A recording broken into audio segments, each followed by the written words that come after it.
After having analyzed the basic techniques, in this chapter we will address the evolved techniques in whitewater. That is, a look at those techniques which permit us to affront the most dynamic and thrilling part of whitewater kayaking.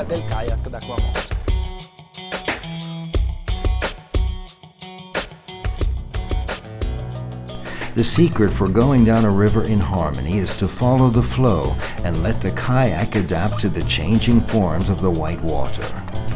The most important quality for a kayaker is his or her sensitivity, the capacity to feel with the buttocks the influence of the river on the hull, and with the fingers to feel the pressure of the water on the paddle.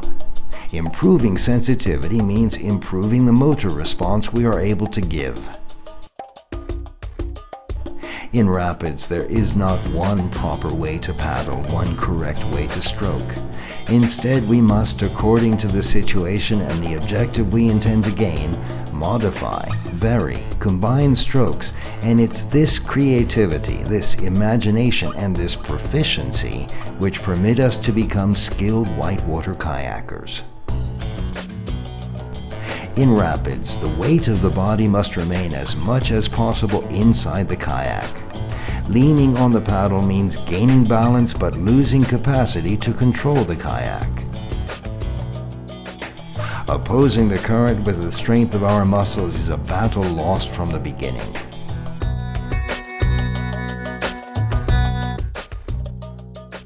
The first rule of whitewater is to use few but efficacious strokes, letting the paddle function like a sail which inflates with the wind and transmits its force.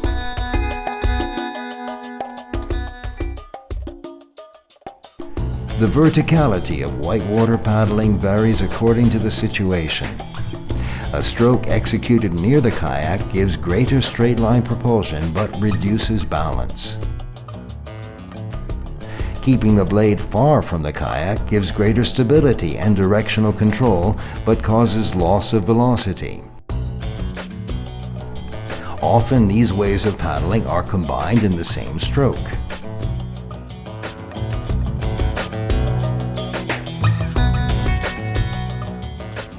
Lengthening the stroke at the end causes it to function as a rudder, and is the simplest way to control direction, especially in situations of high velocity. In rapids, the paddling rhythm is never regular, but changes to fit the circumstances.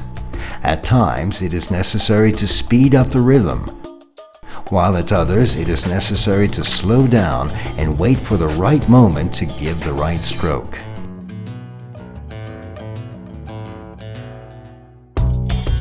And sometimes it is necessary to paddle several times on the same side. While waiting for the right moment to paddle, it is best to wait in the aerial phase of the stroke.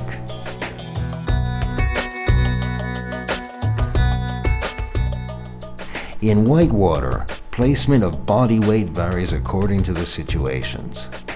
While normally in the center, when going faster than the current, moving the weight backwards helps the conduction of the kayak.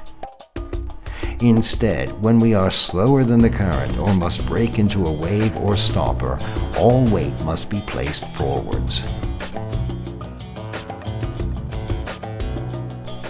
In rapids, it is necessary to adapt the rhythm of paddling to the waves in order to insert the paddle always past the crest of the wave. The approach to the wave is made with the body weight placed lightly backwards. Then, when reaching the apex of the wave, the weight goes forwards. In breaking waves, the weight is forward with the paddle past the return to find the water flowing downstream. Arriving parallel to a stopper, brace into the return and tilt the kayak downstream to offer the hull to the current arriving from upstream. In a stopper, arrive with the kayak perpendicular to the return to help the kayak glide over the foam. In the case of pillows, use parallel bracing onto the cushion wave edging the side upstream.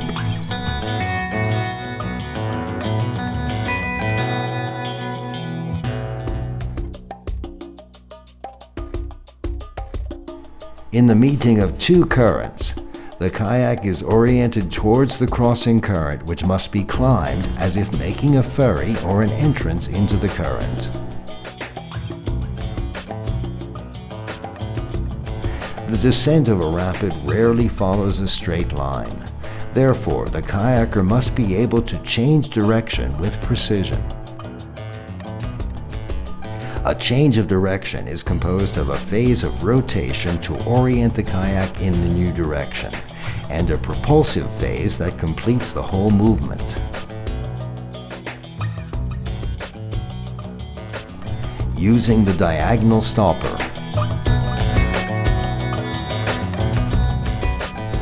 using eddies,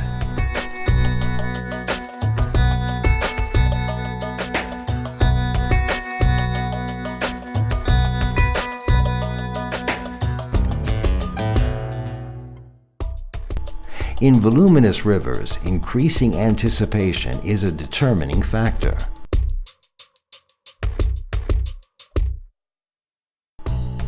A skilled kayaker is also able to move upstream. Making like a salmon is excellent practice, and going upstream is not a question of strength, but of technique and precision. Leaving an eddy, velocity increases and the current line is met with a tight angle of incidence and the weight backwards. Once over the current line, move the weight forwards to lighten the stern. At times it is necessary to ascend, making use of the rocks. Ascent requires a refined ability to read the river in order to recognize where the water can help us go upstream.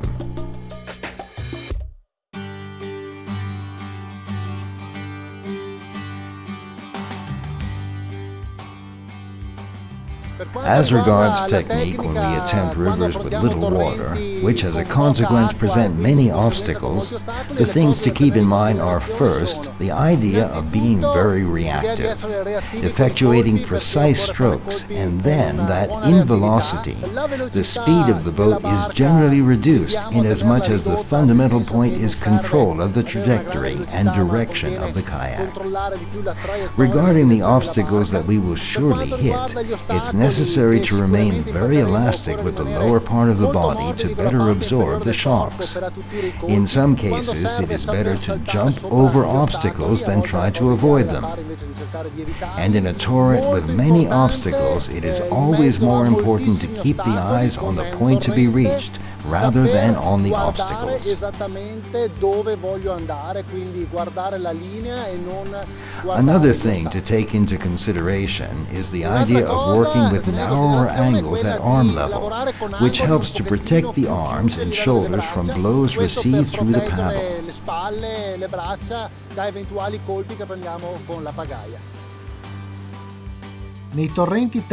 In technical passages, a negative technique is largely used. When an obstacle is semi-submerged and is impossible to avoid, it's better to try to pass over it decisively.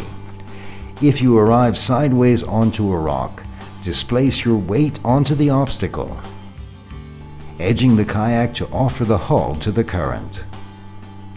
In the case of proximity to rocky masses or walls without the space to paddle, it is often useful to use the paddle as a staff or to use the hand paddling technique.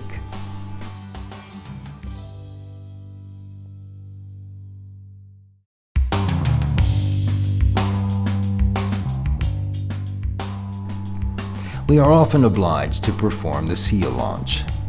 After positioning the kayak, close the spray skirt and push with a hand paddling technique.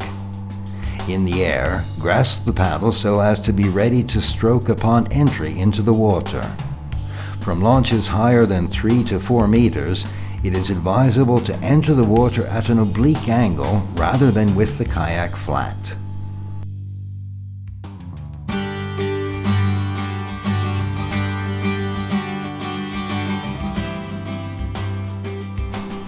According to the type of unbalancing, experience teaches the most effective brace in adapting the various strokes. Transforming a paddling stroke into a high or a low brace helps to avoid turning over and creates a point of support.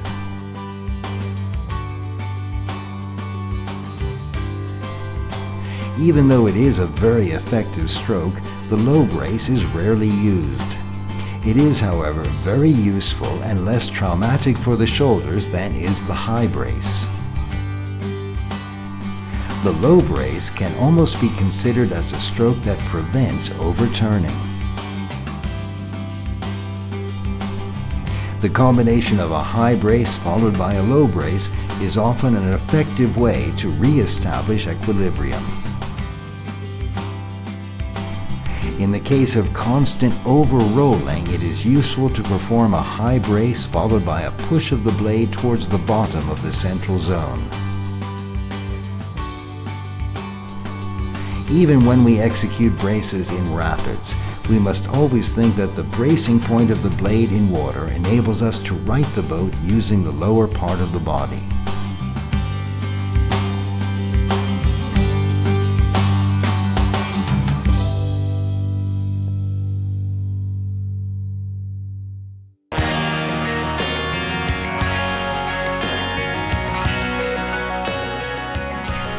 It goes without saying that the indispensable element for a successful roll in white water is tranquility during the flipping phase.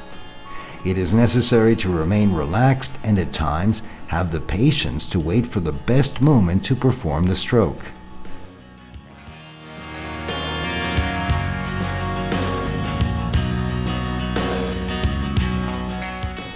At times, a combat roll can be performed with the simple objective of getting air while waiting for the right moment for a second attempt.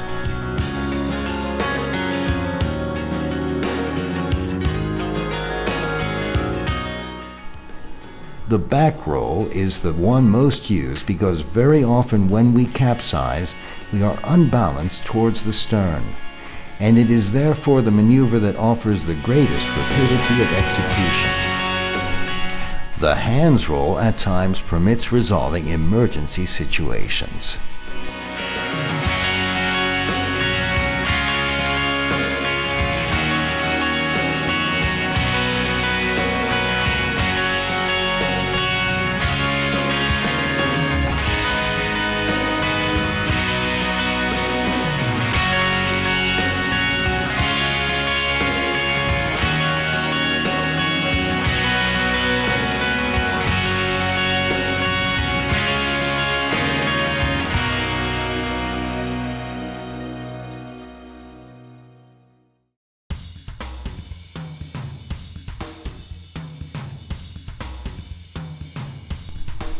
Techniques to run a drop vary according to the height of the drop.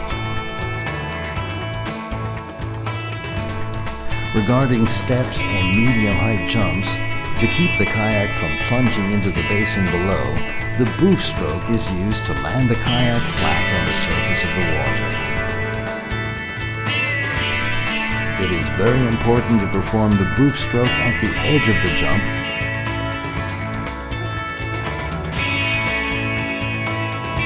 with the paddle absolutely vertical with respect to the water, keeping the blade in the water for as long as possible. Upon impact, the weight of the body is shifted forward to protect the back from counterblows. For higher waterfalls, it is preferable not to perform the boof, but to enter the water at an oblique angle with the torso flexed forward to protect the back in the impact. The paddle is held low and almost parallel to the hull.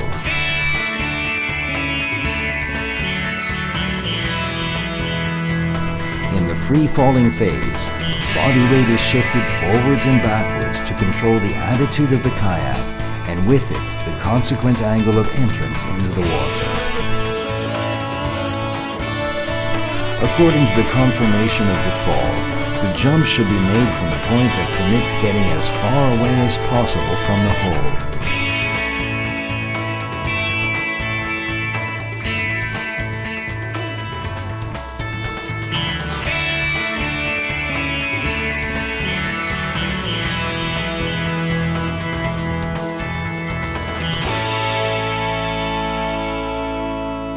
With slides, the boof stroke is executed at the end to get past the hole at the bottom.